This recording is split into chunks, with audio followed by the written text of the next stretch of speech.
اگر تم نے اللہ تعالیٰ کی مدد کی تو اللہ تعالیٰ تمہاری مدد کرے گا اور تمہارے قدم جما دے گا۔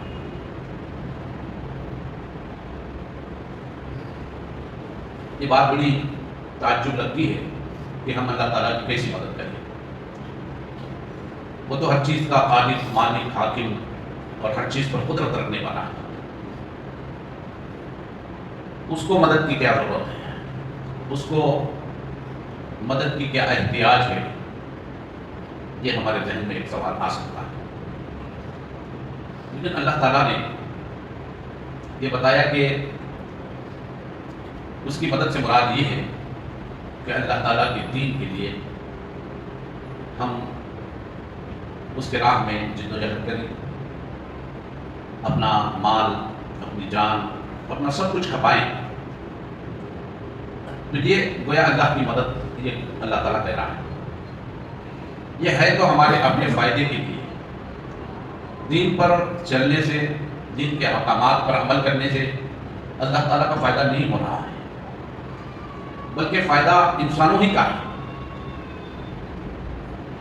اس کا نفع انسانوں ہی کو ملنے والا ہے۔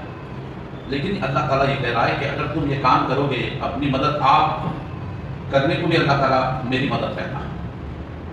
بندوں پر خرچ کرنا بھی گویا اللہ تعالیٰ کہتا ہے کہ گویا کہ مجھے تم خرچ دے رہے ہیں۔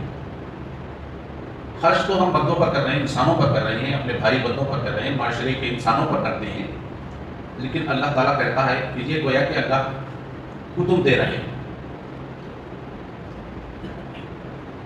تو یہ اللہ تعالیٰ اپنے دین کے لیے جد و جہد کرنا، اس کے لیے اٹھ کھڑے ہونا، اس کے لیے سب کچھ لگانا، یہ گویا اللہ تعالیٰ کی مدد ہے۔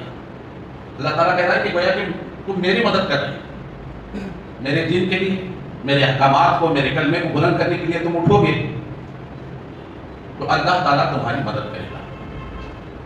یعنی اللہ کی مدد کب آئے گی؟ جب ہم اس کی راہ میں خود اٹھ کھڑے ہوں گے، عمل کریں گے، تب اللہ تعالیٰ کی مدد آئے گی۔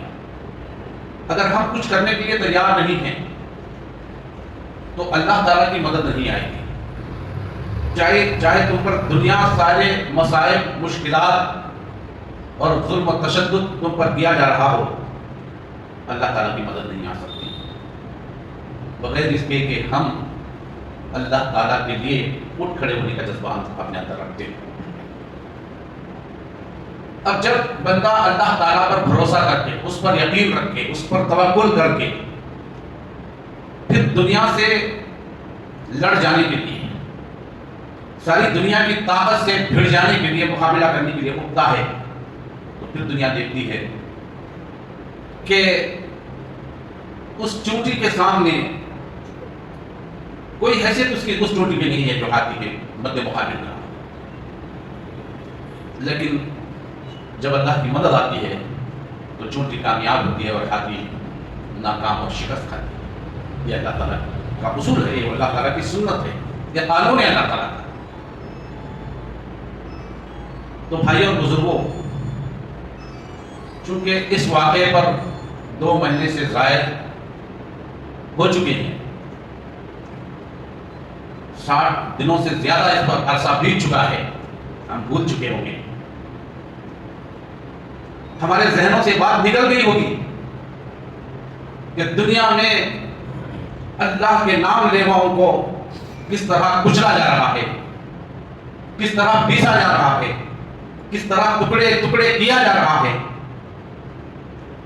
لیکن جو لوگ اس کام کے لیے اٹھ کھڑے ہوئے، اللہ کی اس مسجد کی حفاظت کے لیے، جس کی حفاظت کی ذمہ داری سارے مسلمانوں پر ہے، سارے مسلمان تو بے حس ہیں، ان کے اندر کوئی اس کی فکر نہیں ہے، حکمران تو وہ ان پر اس کا ذرا بھی احساس اس کے اندر نہیں ہے، ان کا ضمیر مر چکا ہے، انہوں نے ایمان کا سودا کر لیا ہے، لیکن وہ صرف مختصر لوگ اس جدوجہد کو جاری رکھے ہوئے ہیں۔ اور پھر اللہ کی مدد دیکھیے کہ اللہ تعالیٰ اپنے راہ میں اٹھ کھڑے ہونے والے لوگوں کی کس طرح مدد کرتا ہے، سوچا نہیں جا سکتا۔ جن پر بمباری کی جاتی، جن کے ہاتھ بطلوں پر تباہی مچائی جا رہی ہو، جن کے بچوں کو شہید کیا جا رہا ہو، جن کے عورتوں پر ظلم ڈھایا جا رہا ہو، انہوں نے اپنی ثابت قدمی دکھائی اور کہا کہ ہمارا جینا اور ماننا تو اللہ ہی کے لیے، ان صلاتی و نسکی و محیایا و مماتی للہ رب العالمین، انہوں نے جان دیا، وہ اس بات پر ڈٹ گئے ہیں کہ ہم جان دیں گے، ایمان سے ہاتھ نہیں دھوئیں گے، اپنے اس پوزیشن سے، اپنے اس مقام سے نہیں ہٹیں گے، غلامی قبول نہیں کریں گے، گردن کٹا دیں گے، لیکن اس سر کو اللہ کے علاوہ کسی اور کے سامنے جھکانے کے لیے تیار نہیں۔ یہ عزم، یہ حوصلہ، یہ اللہ کی مدد کے لیے اٹھ کھڑا ہونا ہے۔ یہ صرف سوال مسجد اقصی کا نہیں ہے، یہ حرمین کا مسئلہ ہے، یہ مسجد حرام اور مسجد نبوی کے احترام اور تقدس کا معاملہ ہے۔ ہم اس مسجد اقصی تک اسے محدود نہ سمجھیں، دشمن کے جو عزائم ہیں، دشمن کے جو ارادے ہیں، اس سے سب واقف ہیں، چاہتے کیا ہیں۔ ان کی نظر خیبر پر ہے، ان کی نظر مدینے پر ہے، ان کی نظر مکے پر ہے۔ کھلا اعلان کیا گیا تھا، یہ اعلان ہم نے سنا، ہماری اپنے ملک سے یہ آواز اٹھی کہ ہم اس خانہ کعبہ کو بت کلا بنائیں گے، اس میں پھر بت رکھیں گے، اس پر قابض ہوں گے۔ ان یہودیوں کا، ان دشمنان اسلام کا، دشمنان حق کا یہ ارادہ صرف مسجد اقصی تک نہیں ہے، فلسطین تک نہیں ہے، یہ چاہتے ہیں کہ پورا عرب ممالک ان کے اپنے قبضے میں ہوں اور وہاں بیٹھ کر وہ پوری دنیا پر حکمرانی کریں۔ آج مسلمان جس قبلے کی طرف اپنا رخ کر کے اپنی عبادت بجا لا رہا ہے، اس وقت کے آنے سے پہلے ہمیں اٹھ کھڑے ہونے کی ضرورت ہے، جب ہمارا قبلہ ہمارے ہاتھوں میں نہیں رہے گا، غیر کے قبضے میں رہے گا، جب ہماری عبادتیں قابل قبول نہیں ہوں گی۔ اور کس رخ پر آپ اپنے حج اور عمرہ کے لیے جائیں گے؟ جب دشمن کا تسلط اس پر غالب ہو جائے گا تو تمہاری یہ عبادتیں کس قابل رہیں گی؟ ہمیں یہ سوچنا ہے۔ اس وقت جنگ بدر میں 313 نے یہ ثابت کر دیا تھا دنیا کے اندر کہ اللہ کی مدد اسلحے کی بنیاد پر، فوج کی بنیاد پر، تعداد کی بنیاد پر نہیں آتی، عزم اور حوصلہ، توکل علی اللہ کی بنیاد پر اللہ تعالیٰ اپنی مدد اپنے بندوں کے ساتھ کرتا ہے۔ پورے مدینے کے اطراف و اکناف کے دشمن جمع ہو کر، اکٹھا ہو کر اس چھوٹی سی بستی پر حملہ کرنا چاہتے تھے۔ بیچارے نہلتے مسلمانوں نے خندق کھودی، اپنے پیٹ پر پتھر باندھ کر خندق کھودی۔ اس خندق کے کھودنے کے لیے، اس خندق کو بنانے کے لیے ان کے پاس مشنری نہیں تھی، اوزار نہیں تھے، اسلحہ نہیں تھے، جدید ٹیکنالوجی نہیں تھی، ان کو کھانے کے دانے پڑے ہوئے تھے، پیٹ بھر کر کھانا نصیب نہیں تھا، لیکن ان کا ایمان تھا، اللہ پر یقین تھا، یہ کام ہم کو ہر حیثیت میں، ہر حالت میں کرنا ہے۔ انہوں نے کیا اور خندق کھودا اور جنگ خندق واقع ہوئی اور مسلمانوں کو فتح۔ آج بھی اسی کے نام لیوا، اسی یقین اور اعتماد اور توکل اللہ کی بنیاد پر اپنا مقابلہ کرنا ہے۔ کوئی سوچ سکتا تھا کہ یہ جنگ اتنی طویل پکڑے گی، جن کے اوپر فاسفورس بم گرائے جائیں گے، نیوکلیئر ہتھیار سے ان پر حملہ کیا جا رہا ہو، جن کا کھانا دانا پانی بند کر دیا گیا ہو؟ کیا کوئی دنیا سوچ سکتی تھی کہ اس طاقتور فوج کا مقابلہ، جس کی پشت بنائی دنیا کے بڑے بڑے طاقتور ملک جو نیوکلیئر ویپن سے لیس ہیں وہ کر رہے ہوں، ان کی حمایت میں آ کھڑے ہوئے میدان کے اندر؟ اگر اس چھوٹی سی جماعت کو کوئی حمایت حاصل نہیں ہے، کسی کی مدد حاصل نہیں ہے، کسی کی دعائیں بھی نہیں حاصل ہیں، لیکن اس کے باوجود انہوں نے 62 دنوں سے زیادہ اس کا مقابلہ کر کے دکھا دیا کہ اللہ جس کو رکھے اسے کوئی چٹ نہیں سکتا۔ سارے مسلمان پوری دنیا کے اندر بے حسی کا شکار ہے، کسی پر کوئی جو ہے اس کا احساس داری نہیں ہے۔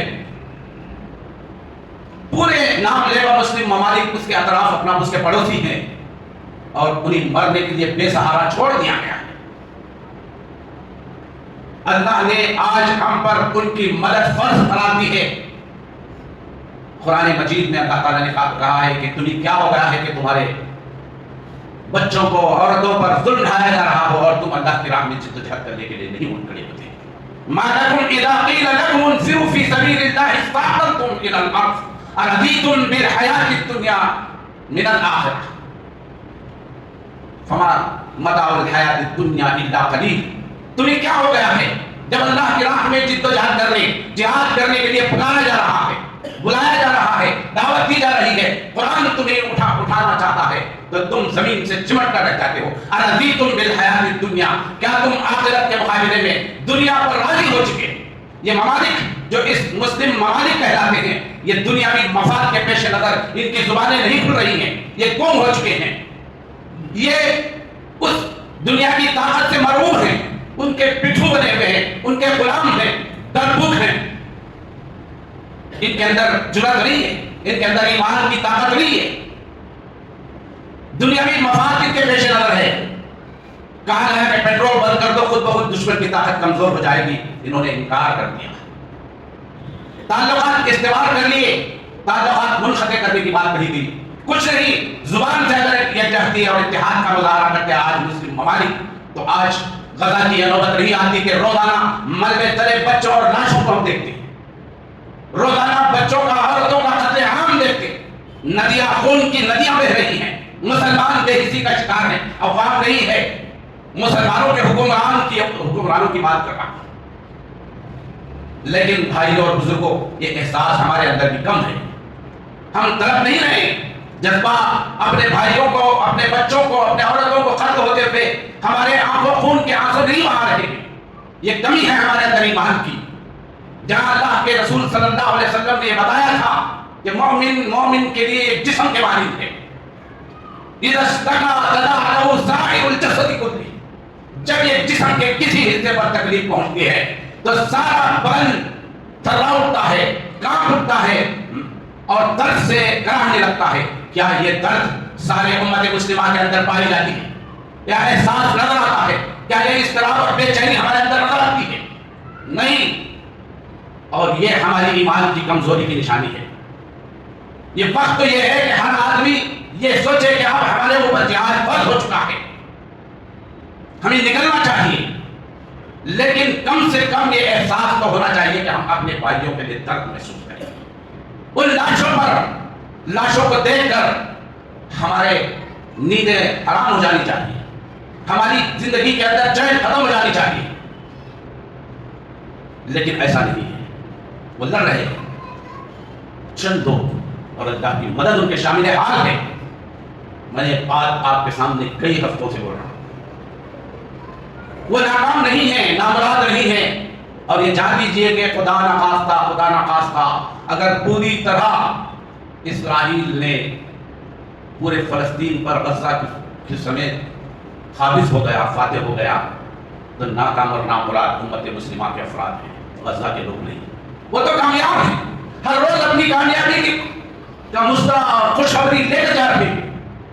ان کی کامیابی اس ملبے تلو دبی ہوئی ہے جہاں سے جنت کی خوشبو پھوٹ رہی ہے, جہاں سے کلمہ لا الہ الا اللہ کی صدائیں بلند ہو رہی ہیں, جہاں حسبنا اللہ و نعم الوکیل کا کلمہ پڑھا جا رہا ہے.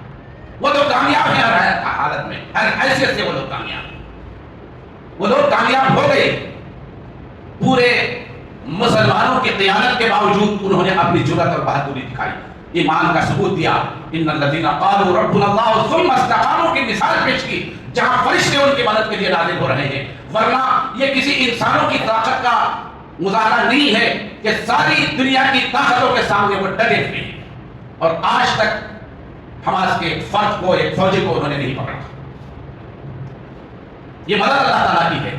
اللہ تعالیٰ کی راہ میں جب اس کے بندے اٹھ کھڑے ہوتے ہیں تو اللہ ان کی اس طرح مدد کرتا ہے. تتنزل علیہم الملائکہ, ملائکہ ان پر نازل ہو رہے ہیں. خود دشمن اپنے زبان سے, اپنے منہ سے بتلا رہا ہے کہ ہم نے وہاں بھوتوں کی شکلیں دیکھی, اس سے ہمارے اندر ڈر اور خوف محسوس ہوا, بھاگ گئے, پیچھا اختیار کیا انہوں نے. اور یہ لوگ ہیں کہ جن کے اندر کوئی خوف نہیں, خطرہ نہیں, اپنے بچوں کی لاشیں لیے ہوئے, بچوں کے جسموں کے ٹکڑے سنبھالے ہوئے, اللہ پر توکل کرتے ہوئے, اللہ سے امیدیں باندھے ہوئے یہ خوشخبری دے رہے ہیں کہ ہمارے بچے تو ہم سے پہلے جنت میں پہنچ گئے. یہ جذبہ ایمان کا جذبہ ہے. میرے اور آپ کی طرح یہ سر بوہی کا اور دو رخا پن ایمان نہیں ہے ان کے اندر. میدان سے فرار ہونے کی راہ نہیں ہے, بھاگ جانے کی فرار نہیں ہے, اپنے گھر اور بار کو, اپنے اولاد کو, اپنے بچوں کو بچانے کی فکر نہیں ہے. یہ ہے ثابت قدمی ایمان پر.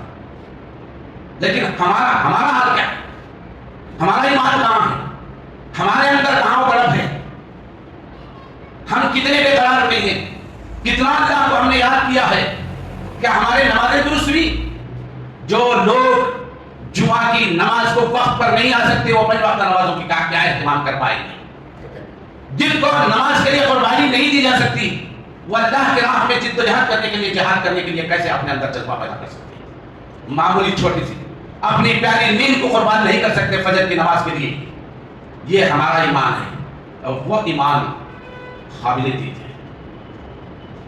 اگر باقی معنی میں یہ جذبہ, یہ تڑپ, یہ بے قراری, یہ غم, یہ دکھ ہمیں ہوتا تو ہماری زندگیوں کا یہ حال نہیں ہوتا کہ وہی رفتار بے ڈھنگی جو پہلے تھی سو اب بھی ہے.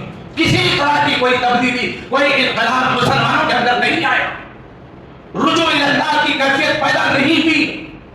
یہ ڈھونڈ جو ہم رجائے ہوئے ایمان کے نام سے, مسلمان کے نام سے, خدا کے ہاں یہ منافقت ٹھہرائی جائے گی اور سب سے نچلے درجے میں ہمیں جہنم کے ڈالا جائے گا. یہ ایمان, یہ حرارت ایمان کی پیدا کرنے کی ضرورت ہے. اس سے دعاؤں سے بھی اللہ تعالیٰ جو ہے بہت کچھ کر دیتا ہے. وہ دعا جو تقدیر کو بدلنے والی ہے وہ دعائیں بھی نہیں ہیں ہماری. دعا تو تب ہوتی جب ہم اللہ کی عبادت کے لیے جمع ہوتے. عبادت کے آنے کی توفیق نہیں تو دعا کہاں سے؟ اور جو دعا بغیر عبادت کی جاتی ہے اس کی کیا حیثیت ہے؟ مسجدیں مسلمانوں سے آباد ہو جانی چاہیے, بھر جانی چاہیے. ایسا محسوس ہو جانا چاہیے تھا کہ یہ بم ہم پر گر رہے ہیں. ہمارے اپنے گھر کے بچے وہ لہولہان ہیں, وہ ٹکڑے ٹکڑے کیے جا رہے ہیں. ملبوں میں ان کے ہڈی اور جسم کے ٹکڑے ہم جمع کر رہے ہیں. ایسا محسوس ہونا چاہیے تھا پوری دنیا کے مسلمانوں پہ.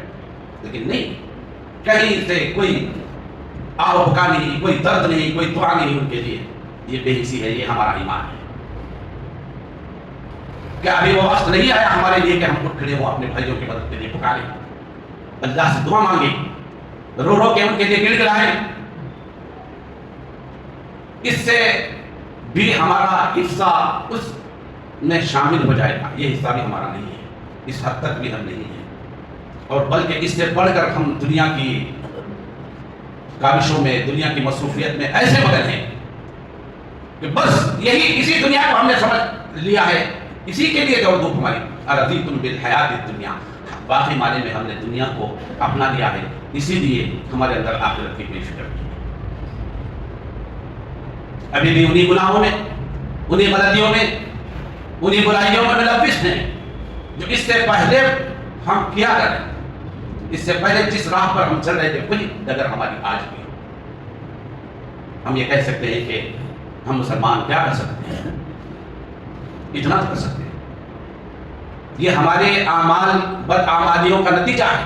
بما کسبت ایدی الناس, ہمارے اعمال, ہماری بدعمالیوں کا نتیجہ ان اہل ایمان کے ساتھ بڑی آزمائش اور بڑے امتحان کے ساتھ کی جا رہی ہے.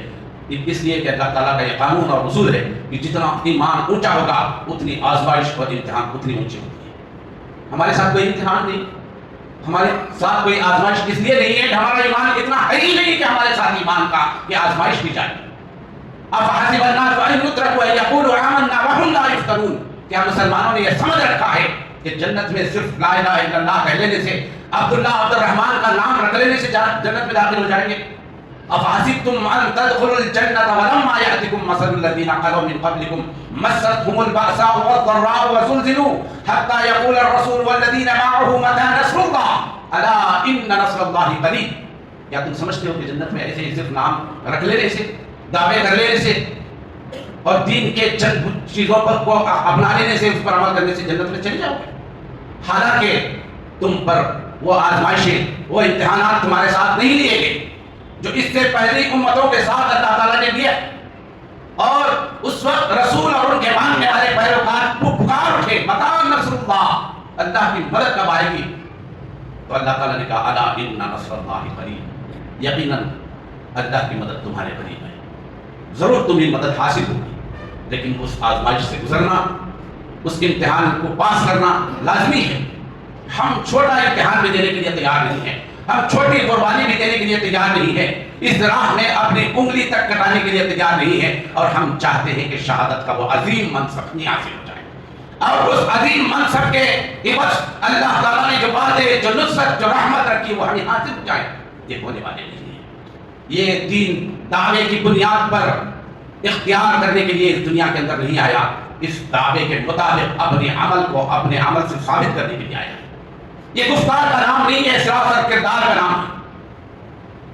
یہ بلند بالا دعووں کا نام نہیں ہے، یہ بلند بانگ دعووں سے پڑھ کر اپنے عمل کا مظاہرہ کرنے کا دین ہے۔ آج وہ عمل ہمارے اندر نہیں ہے اور بلند بانگ دعوے ہیں۔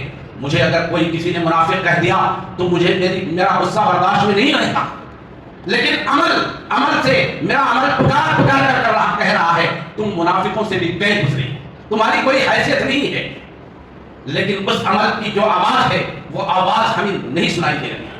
لیکن جب کوئی سامنے والا ہمیں کہتا ہے تو بڑا دہشت آتا ہے۔ سوچیں، یہ دوغلی پالیسی، یہ دوہرا معیار، یہ ہماری زندگی کے اندر تضاد قول اور قرار کے اندر یہ کیا منافقت نہیں ہے؟ ہم اللہ اور اللہ کے رسول پر، اس کی تعلیمات پر ایمان لانے کا دعویٰ تو کرتے ہیں، لیکن ہماری زندگی کے اندر اللہ اور اس کے رسول کی تعلیمات کا اس کی ایک رمق بھی، ایک چنگاری بھی نظر نہیں آتی۔ صبح اور شام اللہ تعالیٰ کی نافرمانی کے ذریعے سے ہماری زندگیاں گزر رہی ہیں، پھر بھی ہمارا یہ دعویٰ ہے کہ ہم اللہ تعالیٰ کے بڑے مخلص ہیں، اس کے مخلص بندے ہیں، اس کے مخلص عبادت گزار ہیں۔ یہ دوہرا معیار ہے ہماری زندگی کے اندر جو پایا جاتا ہے، اس کو بدلنے کی ضرورت ہے۔ مسلمانوں، نماز وہ آخری چیز ہے، پہلی چیز بھی ہے اور آخری چیز بھی ہے۔ بار بار پکار کر آپ کو بتایا گیا، نماز کے بغیر کوئی مسلمان کا تصور اپنے اندر لے کر جینا چھوڑ دے، ختم کر دے۔ اس کے بغیر کسی مسلمان کا تصور پایا نہیں جاتا اسلام کے اندر، نہ اللہ کے رسول کی تعلیمات میں، احادیث میں ہمیں یہ ملتا ہے، نہ قرآن یہ بتاتا ہے کہ بغیر نماز کے بھی کوئی مسلمان ہو سکتا ہے۔ اور نماز سے مراد آپ اچھی طرح جان لیجیے، یہ 5 وقت کی نمازیں ہیں جو 50 کے عوض دی گئی ہیں، اور اس میں سے 4 نماز پڑھنے والا بھی یہ نہ تصور کرے کہ میں پکا مسلمان۔ یہ تو بنیادی فرائض ہیں، اس کے ساتھ وہ نفل اور سنت و نوافل بھی ہیں جو آپ کی اصل فرض نماز کو مکمل کرتی ہیں اس کے ذریعے سے۔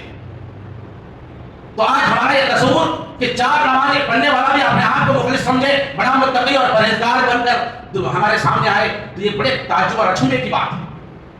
5 وقت نماز پڑھنے والا بھی یہ دعویٰ نہیں کر سکتا کہ میں اللہ تعالیٰ کا متقی اور پرہیزگار بندہ ہوں، اس لیے کہ اس کے بعد بھی بہت سی ساری چیزیں مل کر اس نماز کو مکمل کرتی ہیں۔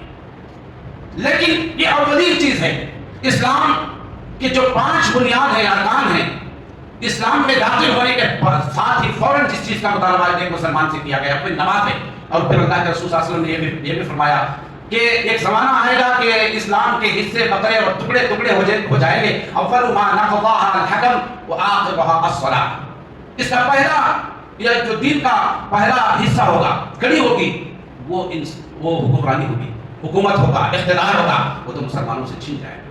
لیکن مسلمان اپنے دین سے آخری حیثیت سے جو جڑے ہوئے ہوں گے وہ نماز ہوگی۔ اگر وہ نماز بھی نہیں ہوگی تو اس کا مطلب یہ ہے کہ یہ مسلمان دین سے جڑے ہوئے نہیں ہیں، دین سے ہمارا کوئی تعلق نہیں ہے، یہ کہنا مطلوب ہے۔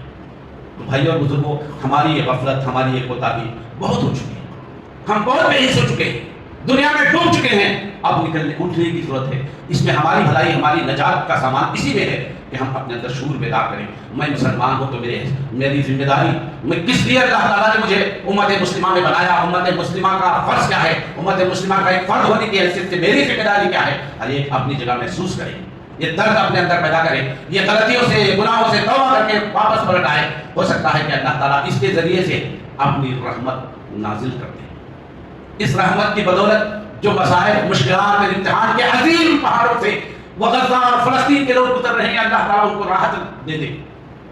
اس کا ذریعہ مجھے اور آپ کو بھی بننا ہے، دعائیں کرنی ہے، ان کے طلب اپنے اندر پیدا کرنی ہے، اپنی تقدیر کو سنوارنا ہے، اپنی تقدیر کو بدلنا ہے۔ دعاؤں کے ذریعے سے تقدیر بدلتی ہے، کوئی چیز تقدیر کو بدلنے والی نہیں ہے۔ تو دعا کا اتنا پاور ہے، دعا کی اتنی طاقت ہے کہ اللہ تعالیٰ تقدیر کو بھی بدلتا ہے۔ تو اپنے اندر احساس پیدا کریں، آئیں مسجدیں آباد کریں، ہم کو اللہ تعالیٰ نے اس کی عبادت کے لیے پیدا کیا ہے، سوائے عبادت کی کسی اور کام کے لیے اللہ تعالیٰ نے ہم کو نہیں بنایا. تو یہ ہمارا فرض ہے کہ اللہ کی عبادت کریں. اس کے غضب کو ٹھنڈا کرنے والی چیز یہی نمازیں ہیں, یہی عبادتیں ہیں. اس کی رحمت کو جوش دلانے والی ہماری دعائیں ہیں. پورے خشوع اور خضوع کے ساتھ اللہ کی عبادت کرنے, اس کے احکامات کو اپنانے کا جذبہ اپنے اندر پیدا کریں. اسی سے اللہ کی رحمت کی امید ہم رکھ سکتے ہیں. اللہ تعالیٰ مجھے اور آپ کو اس بات کی توفیق دے کہ ہم اپنے اندر ایمان کا جذبہ پیدا کریں, سچے ایمان کا جذبہ پیدا کریں, اور سچے تعلقات اپنے دین سے, اللہ رب کے رسول سے کریں. وما توفیق الا باللہ, وآخر دعوانا ان الحمد للہ رب العالمین. جزاکم اللہ خیرا.